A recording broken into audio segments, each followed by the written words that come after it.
नमस्कार साथियों, मैं doctor Namita Agarwal, obstetrician and gynaecologist एक बार फिर से आप सभी के सामने प्रस्तुत हूँ। एक बहुत इम्पॉर्टेंट टॉपिक को लेकर आज हम डिस्कस करेंगे, वो है सर्वाइकल कैंसर।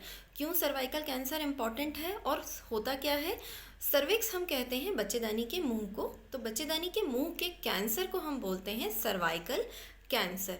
ये कैंसर इसलिए इम्पॉर्टेंट है क्योंकि अब ये हिंदुस्तान का सेकंड मोस्ट कॉमन पाए जाने वाला महिलाओं का कैंसर हो गया है। और every year more than 1 lakh females में, मतलब कहूँ अप्रॉक्सीमेटली 1.25 लाख महिलाओं में हर साल ये कैंसर पाया जा रहा है। और अप्रॉक्सीमेटली 60,000 फीमेल्स की पर ईयर इस कैंसर के कारण डेथ हो रही है। तो वो कैंसर है जिसको हम बचा सकते हैं एक वैक्सीन के थ्रू। क्यों? क्योंकि ये कैंसर होता है ह्यूमन पैपिलोमा वायरस से, और इस वायरस के अगेंस्ट अब वैक्सीन अवेलेबल है, हिंदुस्तान में अवेलेबल है। और मेड इन इंडिया वैक्सीन, जो कि हिंदुस्तान में बनाई गई है वैक्सीन, अवेलेबल है। और एक और बहुत अच्छी बात हम सभी के लिए कि ये वैक्सीन जो पहले कीमतों में अवेलेबल थी उससे 50% रेट में अब ये वैक्सीन हमारे पास उपलब्ध है, तो हमें ये लगवाना चाहिए। अब ये ह्यूमन पैपिलोमा वायरस होता क्या है? तो ये भी एक तरह का वायरस है। इसके बहुत सारे मल्टीपल स्ट्रेन्स होते हैं। स्ट्रेन्स में इसके हैं जैसे 6, 11, 16, 18, 31, 33, 45, 52 एंड 58 इसके मल्टीपल स्ट्रेन्स होते हैं। जो सबसे ज़्यादा इम्पॉर्टेंट स्ट्रेन्स हैं वो इसके शुरू के 4 स्ट्रेन्स हैं, वो है 6, 11, 16 और 18। 16 और 18 इम्पॉर्टेंट हैं फॉर सर्वाइकल कैंसर, एंड 6, 11 से होते हैं जेनाइटल वॉर्ड्स। तो जेनाइटल वॉर्ड्स एक ऐसी प्रॉब्लम है जो कि अपने प्राइवेट पार्ट्स यानी जेनाइटल ऑर्गन्स में, जेनाइटल पार्ट्स में होता है, और मेल और फीमेल दोनों कैंडिडेट्स को हो सकता है। और ये जो वैक्सीन है वो रिस्पॉन्सिबल है न सिर्फ सर्वाइकल कैंसर के लिए, बल्कि vulval vaginal cancer, male candidate में penile cancer, oropharyngeal cancer for in both the candidates, and for genital wards.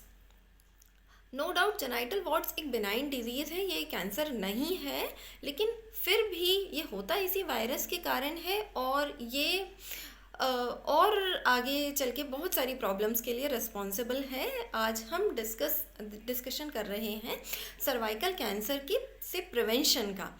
तो प्रिवेंशन के लिए सबसे बेस्ट चीज़ हमारे पास अवेलेबल है ह्यूमन पैपिलोमा वायरस वैक्सीन, जो कि मेड इन इंडिया है अब सर्वावैक नाम से। अब यहाँ बात आती है कि वैक्सीन हमें किस एज ग्रुप में लगानी होती है। तो वैक्सीन हमें 9 years onwards up to 26 years of age group में हम लगा सकते हैं for both male and female candidate and what about after 26? तो आफ्टर 26 भी up to 45 years of age group तक हम ये फीमेल कैंडिडेट में वैक्सीन दे सकते हैं। मेल कैंडिडेट में 9 to 26 ईयर्स ऑफ एज तक ये अलाउड है। बात आती है कि 9 ईयर्स ऑफ एज ग्रुप को क्यों चुना गया है। तो 9 years according to the WHO guideline, ये वो एज है जब both male and female candidate में पबर्टल चेंजेस आ रहे होते हैं। फीमेल्स अपनी मेनार्की में एंटर होती हैं, यानी उनको पहले माहवारी का चक्र आने वाला होता है। और कहीं ना कहीं ये वो एज ग्रुप है कि जब एक सेक्सुअल अट्रैक्शन पैदा होता है in both male and female candidate. तो इंटरनेशनल गाइडलाइंस की यदि माने तो ये वैक्सीन हमें लगवा लेनी चाहिए बिफोर गेटिंग सेक्सुअली एक्टिव, यानी सेक्सुअली एक्टिव होने से पहले ये वैक्सीन हमें लगवाना होता है। तो अब इस वैक्सीन को कितनी डोज में लगाना होता है, कब कब लगवाना होता है, वो है कि इसका 0.5 ml हमें लगवाना होता है। डेल्टॉइड मसल एक शोल्डर की मसल होती है, उस मसल पे इसको लगवाना होता है। और इसके 2 शेड्यूल हमारे पास अवेलेबल हैं। पहला है 2 dose schedule and second is 3 doses schedule. तो जो 2 डोज शेड्यूल है उसमें वैक्सीन है पहली डोज लगवाने के ठीक 6 मंथ बाद सेकेंड डोज लगवाएंगे, और यदि उससे हम लेट हो भी जाते हैं तो कोई बात नहीं, अप टू 18 मंथ्स तक हम, यानी 1.5 साल की अवधि तक कभी भी सेकेंड डोज लगवाई जा सकती है।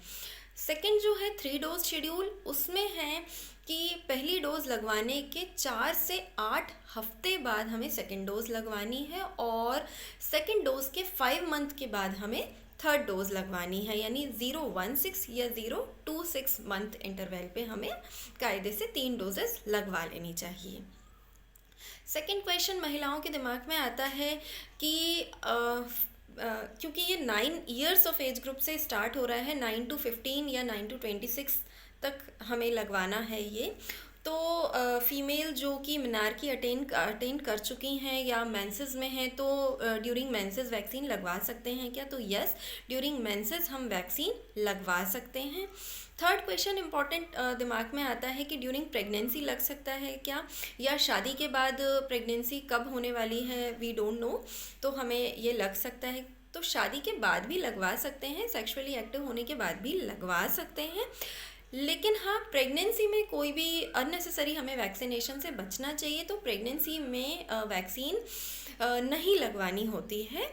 लेकिन हाँ, वैक्सीन शादीशुदा महिलाओं को वैक्सीन लगवाने से पहले प्रेगनेंसी टेस्ट करवाने की कोई ज़रूरत नहीं है, और यदि मान लीजिए कि पहली डोज लगने के बाद प्रेगनेंसी हो गई है, उन्हें पता चलता है कि उन्हें एक डोज ऑफ वैक्सीन भी लग चुका है और प्रेगनेंसी भी अब आके सेकेंड मंथ में पता चलता है कि प्रेगनेंसी भी हो गई है, तो प्रेगनेंसी को भी कोई हमें हार्म करने की ज़रूरत नहीं है। बस ये होगा कि जो फर्दर शेड्यूल है वैक्सीन का, जो डोजेस लगनी है वो हम डिफ़र करेंगे टिल डिलीवरी, फिर जैसे ही आफ्टर डिलीवरी लैक्टेटिंग मदर हम बनते हैं तो हम ये वैक्सीन लगवा सकते हैं।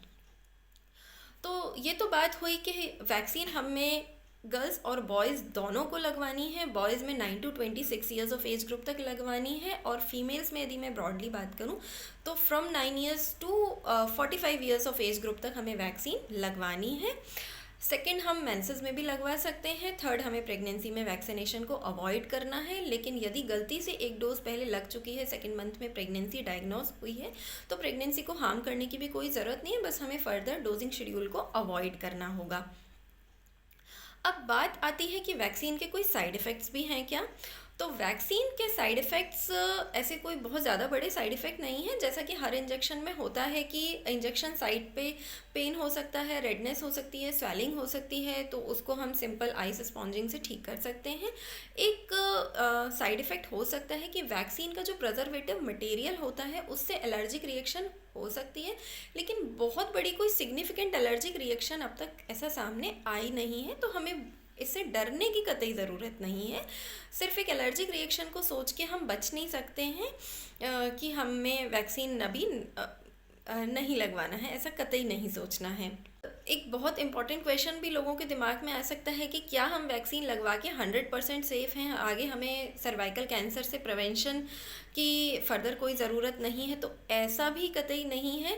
वैक्सीन लगवा के हमें काफ़ी हद तक सुरक्षा मिल जाती है ह्यूमन पैपिलोमा वायरस के अगेंस्ट, यानी ये हमारे शरीर में यदि प्रविष्ट नहीं किया है तो आगे इसकी एंट्री को हम रोक सकते हैं, लेकिन हमें चूँकि 100% प्रोटेक्शन नहीं मिलता है वैक्सीन से, तो जो सर्वाइकल कैंसर से प्रिवेंशन के लिए हमारे पास 2 स्क्रीनिंग मेथड हैं, वो हम बाईपास नहीं कर सकते हैं। पहला स्क्रीनिंग मेथड है पैप स्मीयर टेस्टिंग, मतलब हम बच्चेदानी के मुंह पे जो नॉर्मल पानी उपलब्ध होता है उसकी हम कांच की पट्टी पे जांच करते हैं, उसमें एबनॉर्मल सेल्स हैं या नहीं वो देखते हैं। हर 3 साल में ये टेस्ट हमें करवाना होता है, जिसे कन्वेंशनल पैप स्मीयर टेस्टिंग बोलते हैं।